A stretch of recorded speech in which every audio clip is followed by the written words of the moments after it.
Welcome to National Parks Traveler, where we explore the national parks and the issues that involve them. Hi, this is Kurt Repenchek, your host at National Parks Traveler.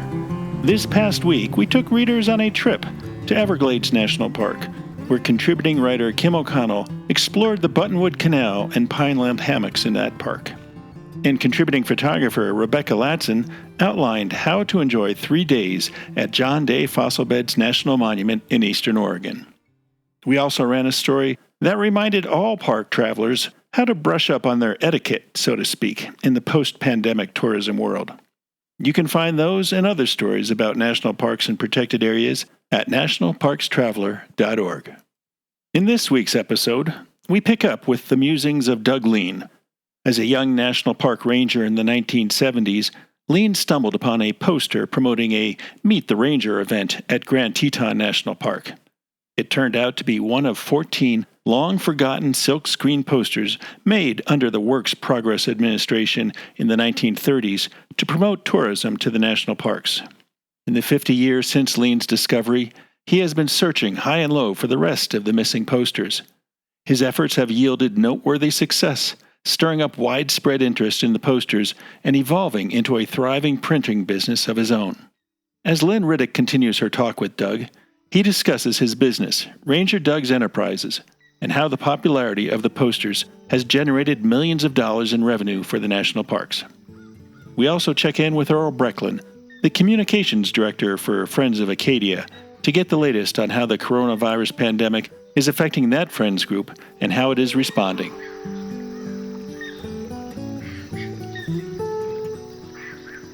Acadia National Park is one of the 10 most popular national parks in the United States. It's also one of the smallest and most vulnerable. That's why Friends of Acadia exists.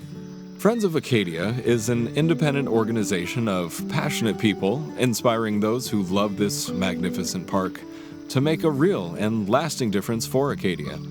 You can make a difference at friendsofacadia.org. The North Cascades Institute has a large portfolio. It's an environmental learning center, a training center, a conference center, and a leadership center, all set in the splendor of the North Cascades National Park Complex. Learn more at ncascades.org. Dry Tortugas National Park, 70 miles off the Florida Keys, just very well might be the most difficult park to reach in the lower 48. But when you arrive, you're surrounded by crystalline waters for snorkeling, scuba diving, fishing, and kayaking. There are sunken wrecks to explore, coral reefs swarming with colorful marine life, and history in the brick walls of a Civil War-era fort. The Yankee Freedom 3, departing from Key West, can get you there in a little more than 2 hours. Visit them at drytortugas.com.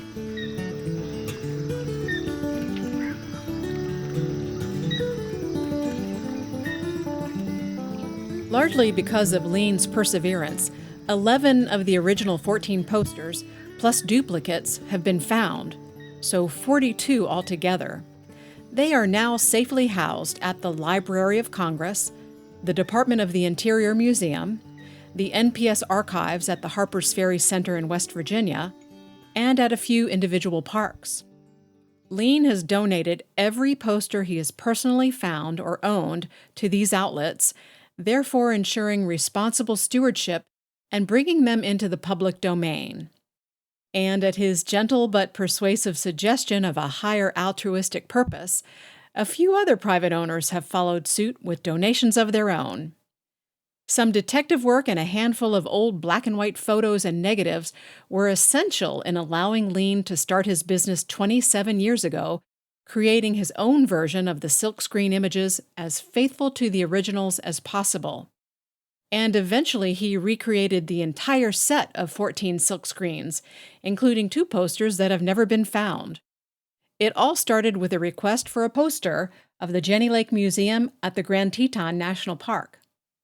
So your company sells the only silkscreen versions of these original national parks posters, and Right. therefore they're the most authentic. How did you transition from collecting the posters to reproducing them? Well, the reproductions were a slam dunk. I mean, that was the first thing I thought of. I said, these are so cool, and let's reprint it. Actually, the Grand Teton Park wanted a poster of the Jenny Lake Museum to commemorate this building. It's a historic building. And they called me up since I was a ranger in the building in the 70s. And I said, not only do I have a good idea for a poster, I've got the poster, and I sent it to them. I sent a copy of it. And so we published this as a fundraiser for the park, and we charged $20 for it. And I split the costs. I paid for the printing, and we split the cost of the sale 50-50. And it was just a fundraiser for the park. And they were not interested in doing a second edition. And so, essentially, when I found these black and white negatives and said, hey, this is the holy grail, I have enough information to recreate the whole set, albeit different colors. But it was an incredibly expensive thing to do. All these screens had to be hand drawn. This is before computers. So we had to sit down with a black and white photograph and tell which of the 8 gray colors were which. And there's lens aberration. There's all kinds of fading on the negatives. We had used several different densities. It took about 5 years, and the cost of about $150,000 was generated by sales of these reproductions. So essentially, I worked for free for 5 years, just separating all these screens out. I paid an artist to do it, and I worked with him. And it was funded by these reproductions. And so some parks said, yeah, we'll sell them, and other parks said no. And I sell parks that won't carry their prints. They just don't deem it historically valuable, I guess. But anyway, that's how I funded this process, was through the sales. You've also created from scratch 35 contemporary serigraphs in the WPA style. And I understand that you collaborate with the individual national parks in creating these new images. How does that typically work? Well, it's just, in some ways, it's just been an absolute pleasure, and in others, it's just been horribly frustrating. And we had 13 negatives, and then I found 2 original New York prints that were not made by the Western Museum Labs. They have the See America banner on it, if you will, or 2 See America ones. This is the Alexander Dux and the Frank Nicholson prints that we sell. So I had 13 black and white negatives and then 2 more parks. So that gave me 15. And I said, I need 16. I don't need 15 because you can't make up note card sets in 7.5. You need an even number. So I needed to make up a 16th poster. And I kind of shopped around, and finally I was at a trade show with the Park Service where I sold these others. And Deb Liggett, who's superintendent of Devil's Tower, came up to me and said, would you make us a print that kind of fits in with this style? And I said, absolutely. So I drove over to Devil's Tower from Seattle and camped out there for a week and walked around and took pictures and chatted with her. And we came up with a sketch.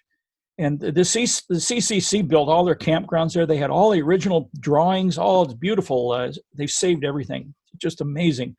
So I came away with a pretty good idea what I wanted to do. And so I hired my artist guy that sketched everything out. And actually took some felt tip pens and drew out what I wanted right to the T. And it was very elaborately done. It was before computers. And then I handed it to my artist guy and I said, make screens for this and finish the design. I kind of sketched some of it in and not. So we made the 16th print, and it sold better than the others. It sold right alongside them, just that nobody cared whether it was a contemporary one or not. And it's still one of our strong sellers. And so I did a 17th and an 18th. And what prompted me to keep going more than just the getting to the magic number of 16 is that a 17th did show up. And what happened was Bandelier National Monument called me up and they said, we got a WPA print here. We'd like you to reproduce it for us. By then, this company I had was going strong. And I said, are you sure it's made by the WPA? And because it was completely off my radar. There are no photographs of it, nothing. And so they said, yeah, it says right at the very bottom, made by WPA-CCC, which kind of settled the matter. And this was one that was made just before World War II, 1941, later we found out. So what happened was that, and I don't think C. Don Powell made this design because it's so different. I think another artist stepped in and made this, and it was a last-minute order, and then Pearl Harbor happened, and boom, the whole thing started producing war posters. and they started using lithography, offset printing. And so silkscreen was out, war posters were in, and these WPA park posters came to a screeching halt. So all of a sudden I have a 17th print. Well, how am I going to do that? Well, I took the Devil's Tower out of the series and put in the bandolier, so I'd have all the historic parks together in my card sets. We sell these by note cards in sets of 8. So now I've got one extra orphan. We call them orphans. So I had an orphan print, and I said, well, I got to make 7 more. So I started shopping this out to parks. And by then, the word kind of got around. And the next park that stepped in was Bryce Canyon. And Rob Dano was the chief ranger down there, and just a prince of a guy.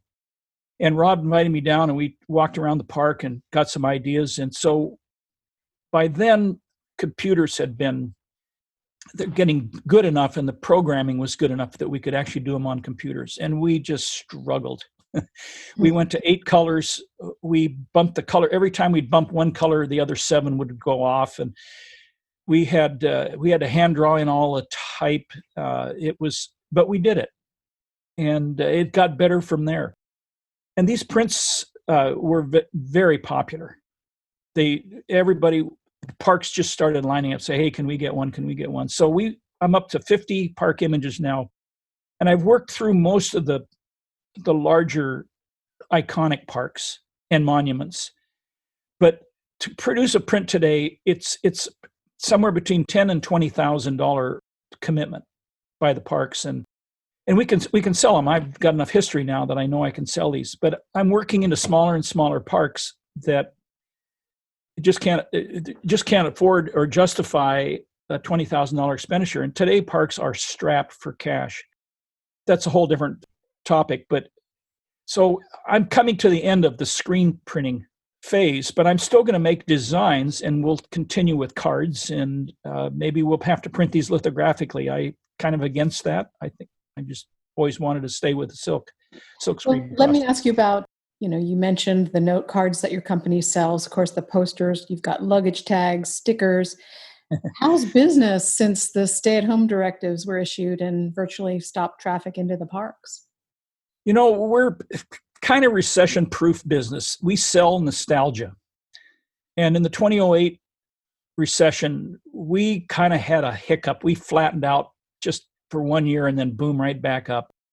The Centennial we tripled our sales, of course, and then we dropped back again after a little sucking sound, if you will. But we've always basically grown for 2 reasons. One is we're popular. It's just a good idea. And 2 is that we're adding more and more products and more parks. And this COVID thing this is a game changer. It's completely new in a lot of ways. This is not like the Great Depression or, people want to go to work, they just can't. And it will pass. I'm guessing we're going to, our sales right now, we have wholesale and retail. We sell retail off the internet, and that's remained pretty good. But I was going to ask you about your wholesale and your retail volumes. The wholesale is come to a screeching halt, 0. We did get a couple orders, one from Yellowstone and one from Hawaii, and they both kept their orders. Some have given us a 30-day, 60-day suspension, and some just say, we'll call you when we're ready. We're not worried. The parks will rebound probably first. People, they will always visit their parks.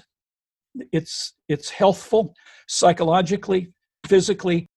This will be one of the first things to open. And it'll also, social distancing is kind of encouraged in parks. People get out and spread themselves out. And so I'm not worried whatsoever about this. I'm very lucky. That's good.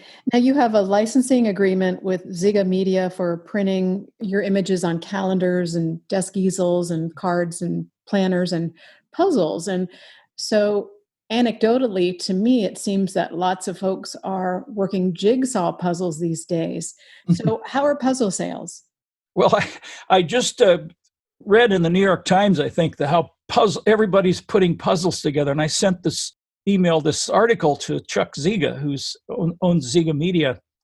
And he wrote back and sent me some pictures of his warehouse. It's just ceiling to floor with puzzles. He can't keep up with it. He can, but he said he's never sold so many puzzles in his life. So, Doug, tell me about how you collaborate in the design of the new contemporary posters. Well, I'll be the first to admit that I am not an artist. In fact, I cannot draw a stick figure well. So when I finished the historic reproductions, I knew that I would be progressing into new territories and coming up with new designs. But the artist that I had been using to draw, he was not interested. He was more of a ceramicist type artist. And so I quite serendipitously received a letter from a fellow that worked in the parks, Brian Mabius. And he lives in Austin, Texas. And currently, he was actually in Spokane at the time. And he wrote me and he sent me a couple of sketches of parks that he'd worked in, and Badlands and Dinosaur. And he already had figured out what I was doing, and it was kind of in lockstep with what I wanted to do. And I said, well, why don't you come work for me someday? And once I get these historic prints done, let's talk about it. And computers were just coming into their realm at the time. This is in 1995 and 96. The computers, of course, were there, but it was the software and design programs that were not robust. So Brian was always on top of this. He's just a computer guru. I call him my computer guru. And he really gets the lion's share of some of these designs. Some of these he has nailed on the first submission, and others we have gone back and forth, like Bryce, 100 times. And usually what I do is I make a sketch. I visit the park. I talk to their people. I hike around and take a lot of photographs. And I come back and I sketch out on a piece of typing paper with a pencil, very crudely, kind of where I want things. And Brian and I work really well together. He sees stuff I don't see. I see things that he doesn't see. It's really, he gets 50% of the artistic credit on these. He participated in our presentation to the Department of Interior. I flew him up to Washington for that. He's part of the team. He's an essential part, and he's just a great guy to work with. What is the most popular park in terms of posters and other items sold that you've experienced? At the very beginning, Grand Teton was the first print, and it led the pack even after I published the 2 Yellowstones. And then gradually, I think the next big person to break the front line in the race, if you will, was Grand Canyon. And we put in some high quality displays in their bookstores, and that really made a difference. And then then Pacific Northwest, it's called Northwest, and it's called, they keep changing their name. But anyway, it's the national parks in the Pacific Northwest. And a fellow named Jim Adams came in and he was marketing, and he said, Doug, how come we're not selling your Mount Rainier print? And I said, that's a very good question.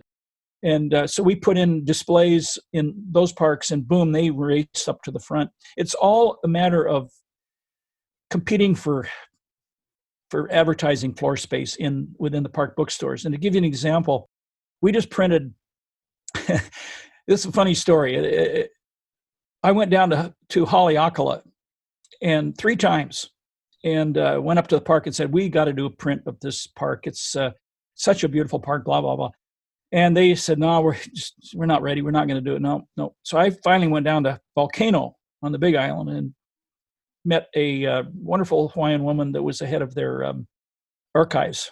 And she took out these beautiful old lantern slides. And so we made a night scene of this erupting volcano.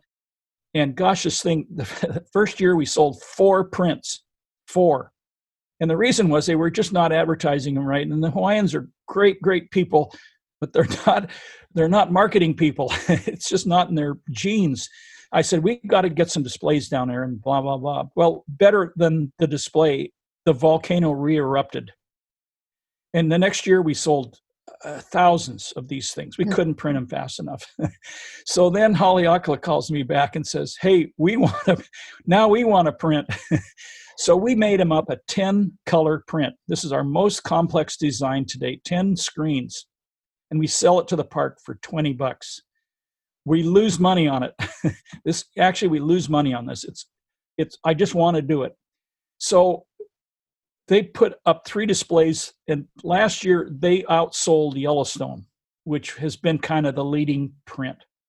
if you look at the big averages. And last year, Haleakala, and I called them up. I said, "What are you doing with these things? Burning them at campfire programs?" And they were just selling these things off the wall. So anyway, it's kind of funny to watch this. Some parks kind of blossom here and blossom there, and then they communicate with each other, and they can kind of compare sales, and they have these conventions and groups that get together and talk about marketing processes. And so this word gets out, and slowly parks kind of align themselves with better marketing practices. It's sad, but the budgets of our parks, as everyone knows, have been cut. It's obscene what we were doing to our national parks by cutting our funding. And I talked to Ryan Zinke about this. And the deficit is now being made up through the parks' sales of things. And so the parks are relaxing their standards. They're selling more stuff. And some of it could be better. You know, we're selling a lot of offshore trinkets that I just don't think belong in a bookstore. In fact, Bernie Sanders and I want to say Israel, what's his name? Jeff Israel. He's a New York representative in the House. And he and Bernie Sanders actually sponsored a bill to prevent offshore trinkets from being sold in national park bookstores. And I wrote Bernie Sanders, and I'm your poster boy, literally. we can do better. But that's a submission of mine. But anyway, when I met with Zinke, you know, I said, we've got to fund these parks. That's what I'm helping to do. This whole business really is mainly to raise money for the national parks. They get the lion's share of these profits, and I'm having a lot of fun, and I get to travel, so it's a win-win.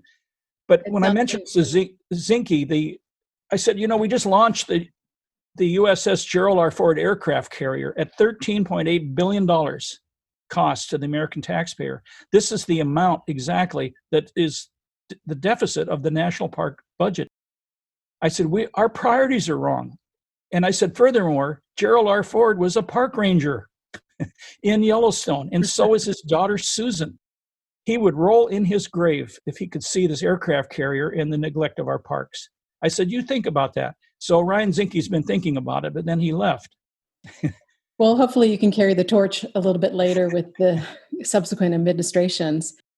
What's your favorite poster? Can you even pick one, or is it Grand Teton? Well, they're like your children, I guess. And, you know, you love them all, but they're all different. You know, I have to say the Grand Teton one is the most unique of the others that I've done.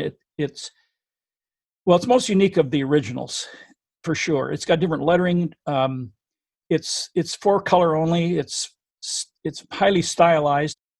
But I'd have to say Teton is certainly one of my favorites. And we've recently done 10-color prints. I think we've got 2 now. We just did Theodore Roosevelt National Park, which is just a killer design, I think. And it's got Teddy Roosevelt's visage in there, and his monocle. And actually, I think we gave him glasses, and it's got an old CCC building in it. But it's 10 colors, and it's just a stunner. And the other is the Haleakala one. And we find that the more interesting we make these, the better they do sell. Doug, I want to thank you for your time today. I really enjoyed learning about the national parks posters and, you know, your efforts to preserve them for future generations and letting us enjoy them right now. I wish you the best of luck with your business, and I'll keep my eye out for those missing posters. I know you will. I appreciate it. I will have in fact, I will right now offer a $10,000 reward, and I will donate the print to the public domain if anybody has one that fits the description that I need. There are these last 2, and it depends on the quality, of course. But yeah, I'd really encourage people to keep their eyes open. They're going to be in an attic. They're going to be in California, and they are out there. And the $10,000 surely is an incentive. All right. Well, it would make my day. All right. Well, thank you again, Doug, and stay safe. All right. Nice chatting. Take care.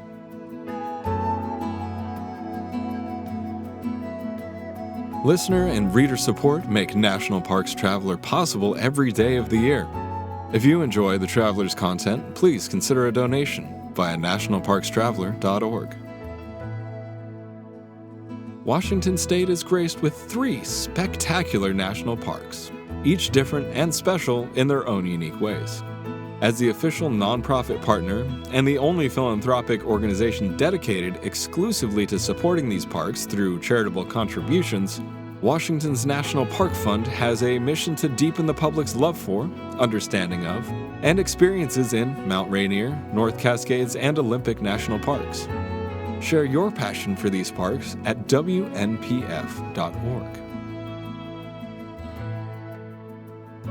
The Grand Teton National Park Foundation is a private, nonprofit organization that supports projects that protect and enhance Grand Teton National Park's cultural, historic, and natural resources. By funding initiatives that go beyond what the National Park Service could accomplish on its own, Foundation donors improve the visitor experience and provide benefits to the national park system for decades to come. See their successes at gtnpf.org. RV Share provides not only an option for renters to enjoy the perks of RV travel without having to buy one, but an opportunity for owners to earn income by renting theirs out. You'll find everything from large and luxurious Class A RVs all the way to small and easy-to-tow pop-up campers. You can even use their filters to find an RV that is dog-friendly or one that will be delivered right to your campground. Visit RVshare.com to start your search for the perfect RV rental or to list your RV. The Blue Ridge Parkway Foundation is the primary nonprofit fundraising partner for the Blue Ridge Parkway.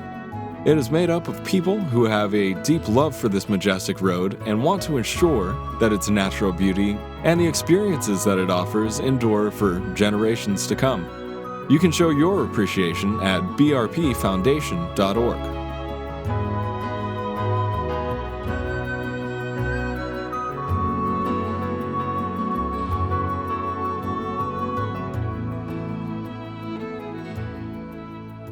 We're here today with Earl Brecklin from Friends of Acadia National Park, looking around the national park system to seeing how the coronavirus is impacting parks and friends groups that exist to help their parks.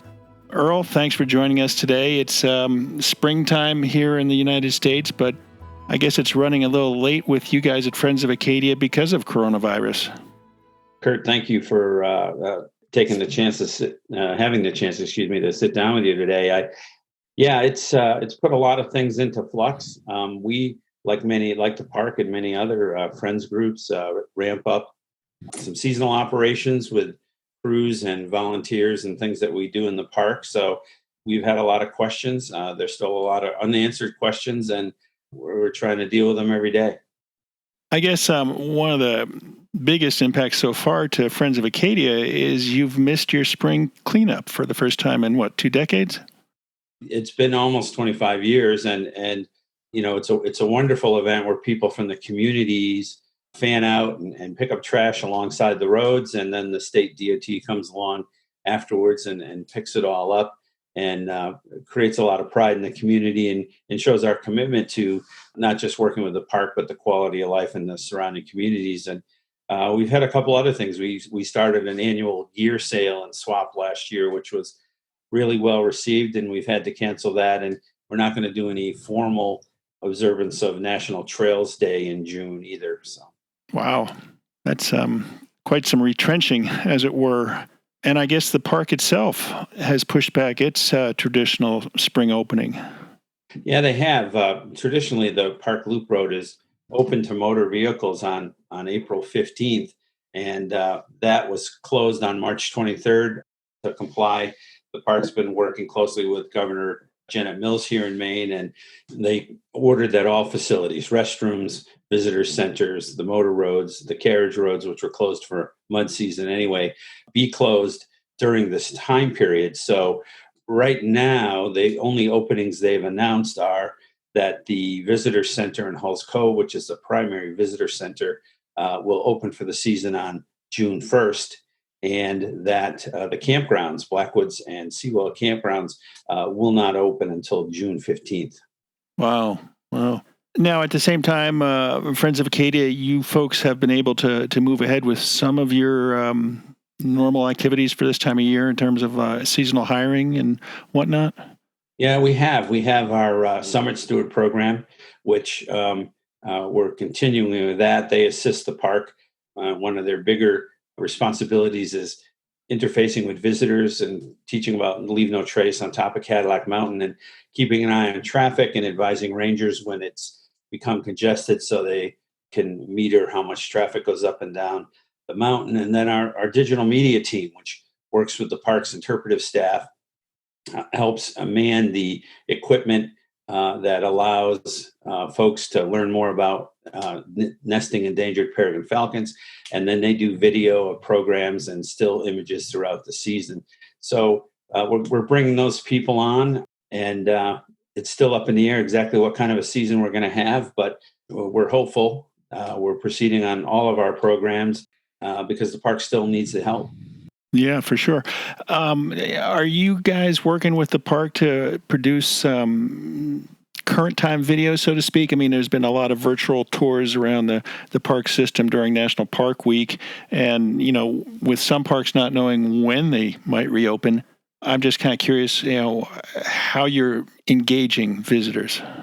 Well, actually, I'm glad you asked that question. We, partially in response to National Parks Week, we launched a total package of web pages on Thursday, just yesterday, that to help people stay connected to Acadia during this time of COVID-19. And one of the from the landing page, you can find out the latest news and updates on closures and policy changes and things of that nature. We also have a section with graphics and some cool animations about making good decisions about recreating in the outdoors and maintaining social distance and personal safety. We have a section called Virtual Acadia, where we've had hikes where we've actually done video hikes, and our digital media team has done in the past, where folks can actually experience that hike. We have huge photo galleries online. We have other videos about programs, and a cool little Acadia bingo game that you can download and play with your kids. And then in addition, we have an Acadia is for Kids section with links to online lesson plans, things that folks can do. And a local artist has done a special coloring page that people can download the PDF and print it out at home and do that as well. Yeah, nice. And I guess all readers and listeners have to do is go to friendsofacadia.org, and pretty easy to find those pages. It's linked right on the front of our homepage. We've been pushing it out a lot through our Facebook and social media, and we do a regular monthly e-news, which we put out some news about that as well.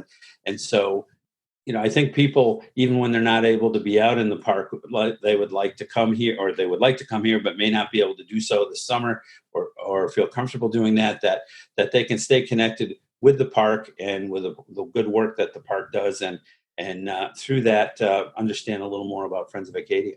Sure. Now, I can't believe it's almost the end of April, which means May is right around the corner, and you guys have a special Mother's Day initiative going on. Right, we do, and just to help connect people, we have a special Mother's Day card that people can download, and that way help support Friends of Acadia and honor the important women in their life as well. Yeah. Any idea how the ongoing pandemic will affect Friends of Acadia operating in the park this year? Well, our operations, we will key off what the park ultimately does, its closure status, or how operations may be affected. Certainly our volunteer operations, which we fielded more than 10,000 volunteers last year, just will be affected by social distancing requirements and safety. And then a lot, because Acadia is so intertwined with the surrounding communities, a lot's going to depend on what happens there. The cruise ships have been canceled through the end of June here in Bar Harbor. Part of that was because they were also canceled in Canada, where they travel to and from before they come here. So that's an effect. Right now, lodging places are closed through April 30th, per order of the governor. Bar Harbor has 3,000 or 4,000 hotel rooms and campsites. That how that's all affected by other orders will make a big difference of what goes on in the park. Yeah. And no word on when the park might try and reopen? No, I think the only firm dates they have are, like I said, are the visitor center and the campgrounds, Visitor Center June 1 and campgrounds June 15. And, traditionally they like to have their physical facilities up and running by Memorial Day, just as far as all their seasonal water systems turned on and blowdowns cleared up. And I think that the park has been cooperating with the state as far as essential personnel. A lot of park folks are working from home, but they still have their field crews out getting things ready so that when the time is right, the park should be able to reopen. Any idea with those dates, June 1st for the Holes Cove Visitor Center and June 15th for the park campgrounds, if those actually open on those dates, will folks be able to head out to the carriage roads or some of the hiking trails? Well, I think that, an inference would be that if you're staying in the park or coming to the visitor center, hopefully there would be other things for you to do than actually just go to those 2 places or 3 places and sit. But, the park's been careful and it's fully understandable about committing to any kind of an opening date, based on science recommendation from the Maine CDC and National CDC and others. So I think that we're just going to have to wait and see on that. Yeah. We've been talking today with Earl Brecklin, the Communications Director for Friends of Acadia, just checking in on Acadia National Park and how things are returning back to normal or not returning back to normal during the coronavirus pandemic. Earl, thanks so much for taking the time. Oh, thank you, Kurt. Thank you for all you do for national parks.